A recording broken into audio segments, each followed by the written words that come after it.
Hi everyone, it's Patti from Mother Earth Sanctuary Cafe with you again, and today I want to show you how to make the famous Mother Earth mac and cheese. That's right, I'm giving it all away, the mac and cheese. Now a lot of people have, it was one of the first signature dishes at Mother Earth, and while I don't serve it anymore, it's certainly still a favorite. So I want to show you how to make it at home so you never have to worry about going without it. It is a kind of an interesting twist on mac and cheese, but as you know, mac and cheese you can do anything with. I can do all kinds of things with, and I'm going to show you a couple of things that you can do with this recipe to make it more spicy if you want to make it spicier. However, you know, you can be really, really creative with mac and cheese. It's one of those dishes where you can really let your imagination kind of go wild. All right, so the first step in my mac and cheese is the most important step, and that is kind of cooking up all of the stuff that's going to go in the mac before I melt the cheese in the pasta. It's kind of like the cheese in the pasta. Yeah, that's really important, but actually what makes this mac and cheese so unique is all of the stuff that's in there before I add the mac and the cheese. So for this particular recipe, you're going to need a fair amount of onion. I used 2 large onions and I chopped them up and it gave me this much onion, okay? That's a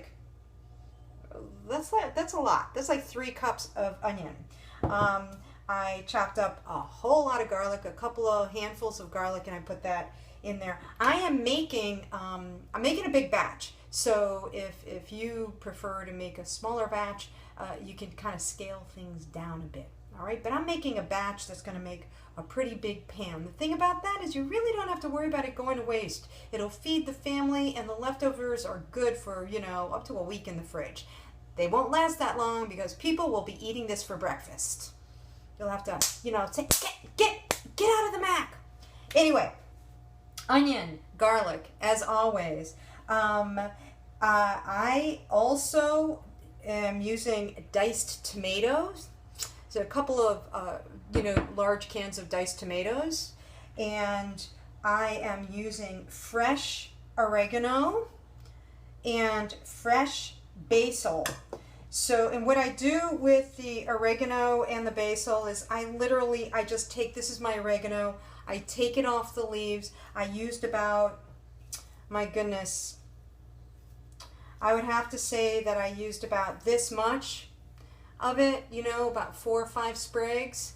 Took the leaves off, chopped it all up, all right? I did the same thing with the basil, took the leaves off, and chopped it all up. So I have about this much basil, okay? Chopped kind of coarsely. I also, here's the cool stuff. Here's the really unusual stuff. In my mac and cheese, you have artichoke hearts, quartered. A couple of cans of quartered artichoke hearts. I know, really, what? Artichoke hearts? Yep. And capers. That's right. You don't have to just eat them with your lox. You can put them in the mac. So in this mac and cheese, I use 2 of those cute little, you know, those cute little jars that the capers usually come in. Take 2 of them, drain it out. Leave a little of the juice in because the juice is really tasty and it adds to the flavor. All right, and so those are my ingredients. I'm going to go ahead and get things rolling here. All right, lost my spatula, my trusty spatula. I'm going to start with the onion. Now what I've got in here is a fair amount of really good olive oil. All right, so you need a fair amount of really good olive oil. I've got my onion kind of chopped coarsely in there. I'm going to add my garlic. I'm not going to use this much, but I'm going to use a fair amount of it.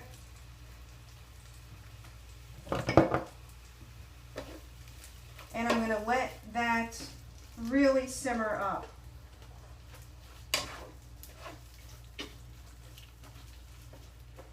What I like to do as well is add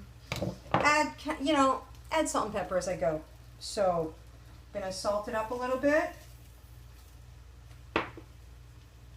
Give it a little pepper.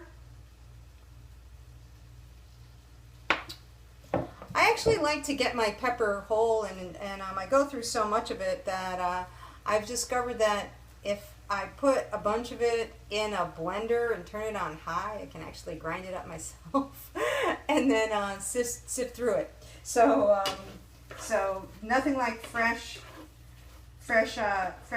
pepper. The reason why I don't use the pepper, you know, that is because I'd be standing over here, like, you know, for about a half hour. So I kind of discovered ways to use fresh, you know, ingredients. So that is going. I am going to go ahead and add my spices.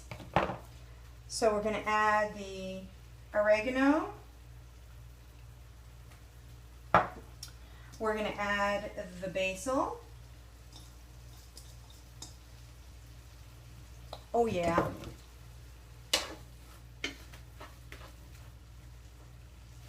Yeah, it's going really well now. So we've got our onion, our garlic, our oregano, and our basil in there. We've got some salt and pepper. And what I'm going to do is I am going to go ahead and add my diced tomato.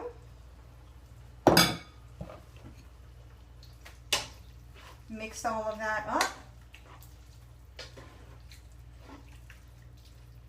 And it really is colorful. Very colorful in here. That is cooking up very nicely.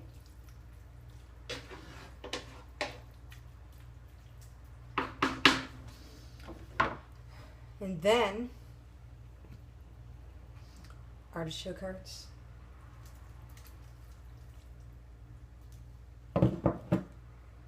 Capers. With a little of that juice in there.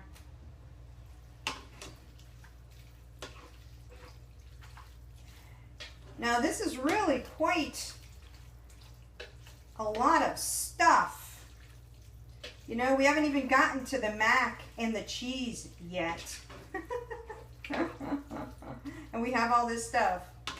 So, at any rate, what I'm going to do is I'm going to let this cook for about 10-15 minutes, and then we'll start on the melted cheese. You know, we'll take it to the next step. This is going to go pretty quick, but yeah, you want this to go for about 10-15 minutes, kind of on a medium to high heat, and just let it all kind of cook in there, and then we'll take it to the next step. All right, see you in a minute. All right, so we're back. While off camera, I went ahead and I took my mixture after about 15 minutes and I added it to 2 pounds of cooked macaroni and just mixed it all in. And you can see how really interesting and really beautiful it is. And we're just kind of getting started. Now, for the next step, I'm going to be melting in my cheeses and such to add to the mac. I have gone ahead and put a couple of cups of milk in the pan and about a half stick of butter. So I've got it going nice and warm here. Now, what I'm going to do is I'm going to add some mustard. This is regular, you know, French yellow mustard. What it does is it kind of gives it a little bit of a zip. So I'm going to go ahead and do that. I would say it's probably about a tablespoon or two. I'm just going to mix that right in. Now I took a couple of pounds of cheese and of cheddar cheese, and I grated it myself. So it looks like a lot of cheese, and it is, but it's a couple pounds of cheese, but I did grate it myself. That it melts a lot better when you do it that way. I also took about 4 ounces of Parmesan and ground that up too. So I'm going to go ahead and put the Parmesan in first, and then we'll get going on the cheddar. The Parmesan gives it a bit of a kick and goes really, really well with that mustard. I'm going to mix all of this in.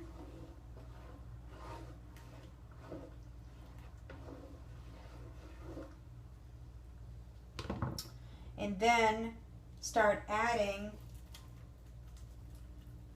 the cheddar cheese. And this is just going to kind of melt right in there.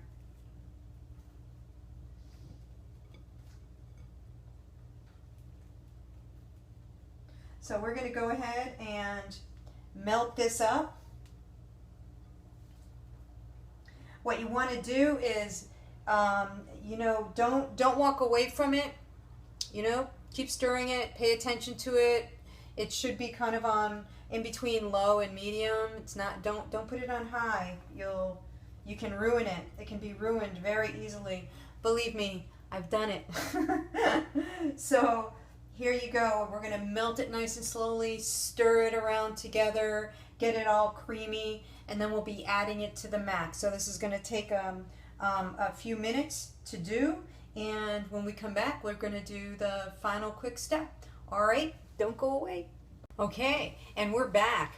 Now, what I did, and hopefully you did this, you want to take your time. Keep it low to medium, and you're stirring until it's really nice and smooth.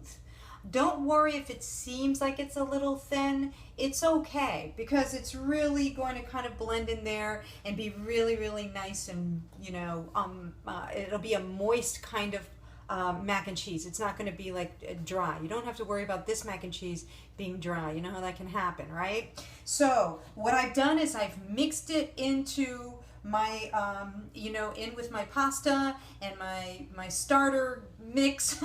And there is a final step.